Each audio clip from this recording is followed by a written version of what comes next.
Hello class 9th students, here is Anand sir और science class teacher. और आज हम टॉपिक जो लेके आए हैं उस टॉपिक का नाम है how are electrons distributed in different orbits. यानी किसी भी परमाणु में जो इलेक्ट्रॉन होते हैं वो किस प्रकार ऑर्बिट्स में यानी अपने शेल्स में डिस्ट्रीब्यूट रहते हैं, वितरित रहते हैं। इसके लिए देखिए क्या लिखा हुआ है, द डिस्ट्रीब्यूशन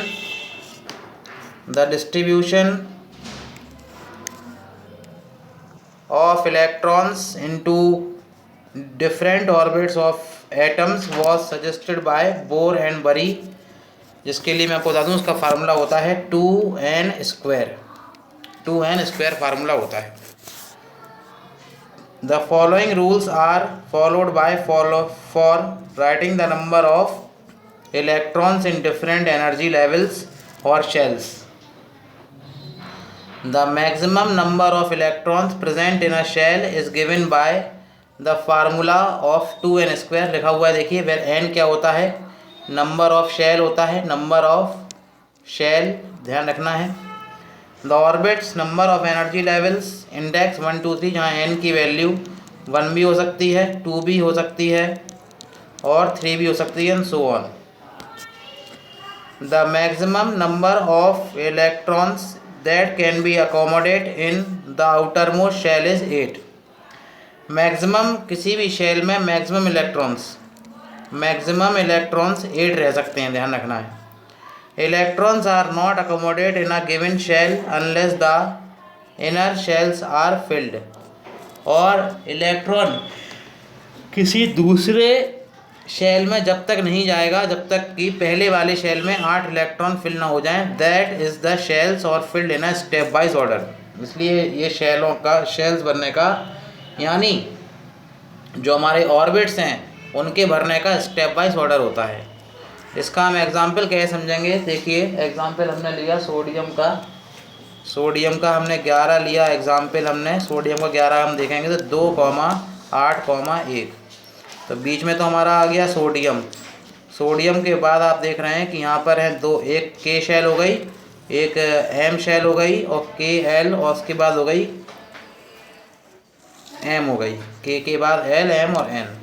अब इसमें हम इलेक्ट्रॉन भरते हैं तो देखिए पहले वाले में हमने 2 इलेक्ट्रॉन भर दिए, एक इलेक्ट्रॉन भर दिया है हमने, ये वाइट कलर हो गया थोड़ा सा, इसमें हमने 1 इलेक्ट्रॉन ये भर दिया है और 1 इलेक्ट्रॉन ये भर दिया है।